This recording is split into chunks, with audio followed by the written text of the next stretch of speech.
Let's talk about the performance zone and the learning zone. They're not the same, but we keep messing it up and confusing them with each other. For those of you who don't know me, my name is Patrick Stahl. I'm the lead trainer at Perfect Life. Now, leadership and self-leadership, you have to decide, when do I perform with zero failure, zero tolerance for that? And when do I learn where, quite the opposite, we actually want to fail? The fastest way to learn stuff is to fail faster than the competitors. Trust me, you've failed at pretty much everything before you became good at it. In the beginning, we suck at stuff. From walking to running to giving presentations, whatever. And that's the trouble. Because in a society today, quite often we say there are zero tolerance for failure here. This is important. It needs to be perfect.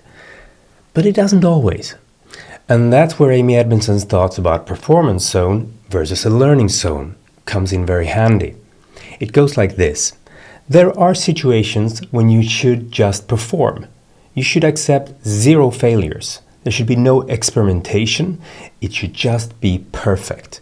Like when you order a Big Mac or a Whopper or whatever, and you don't want them to improvise, you want it to be perfect. It needs to be exactly the ingredients, exactly the same sauce. It needs to be performance. That's the performance zone. Now, sometimes we need to be in the learning zone. Now, that's another part of the business, McDonald's or Burger King, where they experiment. They try out different flavors and go like, how about this one? Ooh, how about this one? Maybe. We want to fail fast so that we can learn what works. That's the learning zone. Whenever you are struggling at work, I betcha that it is because you are saying that we're in the performance zone and someone else has defined this as the learning zone and you haven't talked about it. So that's the challenge with this, to actually look at the meetings we have, the projects, the processes we have, and ask ourselves, when are we in the learning zone? And when should we be in the performance zone?